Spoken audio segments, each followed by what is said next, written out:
I had 800 followers before the show came about, and then all of our phones, the 5 of us, just blew up as a result of the show. I definitely got more self-conscious about the types of things that I would post and the quality of the photos. You definitely show like a raunchier side of yourself on Instagram. Raunchier? Some people call it thirsty. I've never, yeah. Right. Queer Eye has become this monster hit, but what I'm most interested in is what you've learned from either your fellow cast members or just the show in general over the last couple of years. Life has changed a lot. I think I've definitely learned how to be a lot more comfortable with myself. I have this pathological need for everybody to love me. I was born with that, and I've always loved to entertain people, and it's part of the reason why I cook, because that's how I tend to just do my thing, my performance art. And what I've learned is that when you're in the public, everyone's gonna have opinions. So either the recipe is too complex, it's not complex enough. You're using too many ingredients, too little. You put Greek yogurt in a guacamole and people are gonna hate on that and have their opinions. Even though in Mexico, they've been putting crema and avocados for guac for so long.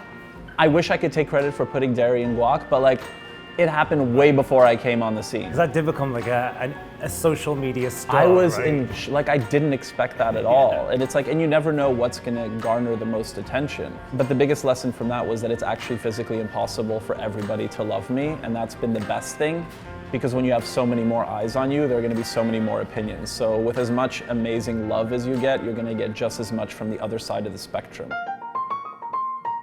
What is the Village Den? Actually, the name originally is the name of a diner that's been around in this very location at 225 West 12th for decades and decades, that's sadly closed down. I feel like diners are kind of a lost art in New York. The lease became available, and along with my buddies, Eric Marks and Lyle Richards, we decided to jump on the opportunity and open up a fast casual spot. The food, you know, there's a lot of paleo items, there's a lot of vegan on there as well. Like, it's a healthy choice restaurant. Yes. You know, what was the decision behind that? There are so many food trends out there right now and people who subscribe to one method. And what I've learned with my style of eating, like I'm very healthy during the week. During the weekend, I am not. And I don't subscribe to just one thing. For me personally, that's not sustainable.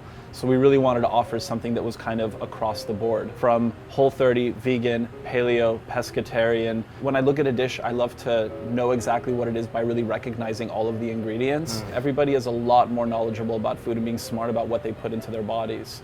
And when you're in your 30s, you want to start taking care of yourself. The 20s are over. It all gets hard. The party, it all gets really hard. Surprisingly, even though I tend to eat more plant-based options during the week, I'm a big meat eater.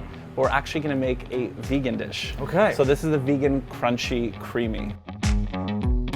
The fast casual industry is booming. There's a lot of places like Sweetgreen and Dig In. How are you planning to differentiate yourselves from them? Manhattan's swarming with that type of thing.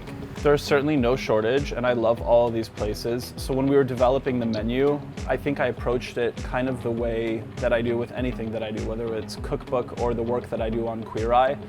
The best feedback that I get is when things are as personal as possible. So I try to just take as much of who I am. I look at my life story, and there's always food and recipes that are kind of intertwined. Like, those are my memories.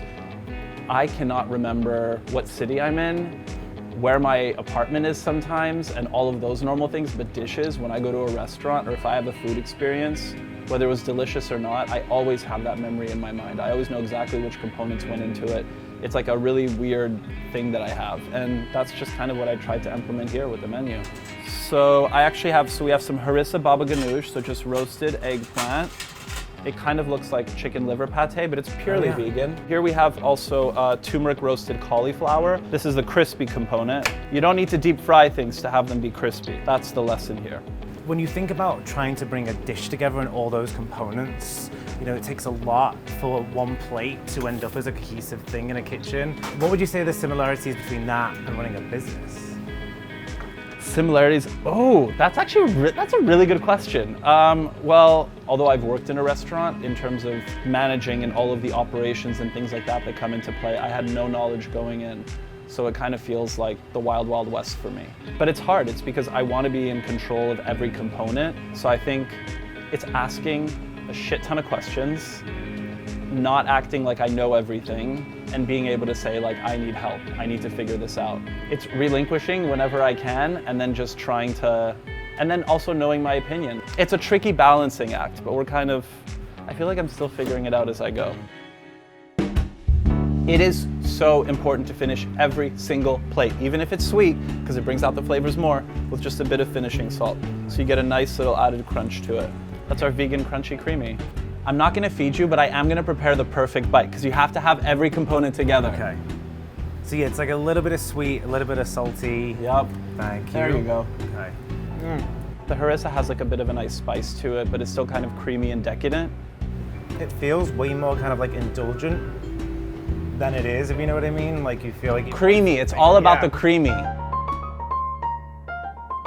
So you have a cookbook. How does that kind of play into your like overall master plan of what you want, you know, yourself to be as a brand, or just how you want your business to go? I wish I could sit here and tell you like, you know what, I have this master plan and let me tell you 2-year, 5-year, 10-year. I didn't know how to approach it at first, and when my editor came up and they were like, we need 100 recipes. And I was thinking like, how am I gonna come up with 100 recipes while I'm filming episodes of Queer Eye? It's like 10-hour shoot days and then show up at night and have to cook. The cookbook is actually, it's very personal. I wanted to be involved in it as much as I possibly could. I have a lovely co-author, Mindy Fox, but like all of the head notes were things that I had to write those in my voice, and she encouraged that as well, and that was probably just as much fun as testing the recipes out, because you get to look back on your life through food. On the show as well, you know, you definitely have to keep things relatively simple. Do you see this restaurant, the cookbook, as kind of like an opportunity to really prove your knowledge and expertise and skills?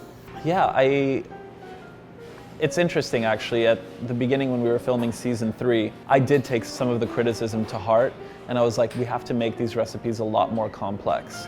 And I had all these ideas, and then I was talking with our 2 executive producers, and they reminded me like, this isn't about your ego. We know you can cook, you've cooked for all of us.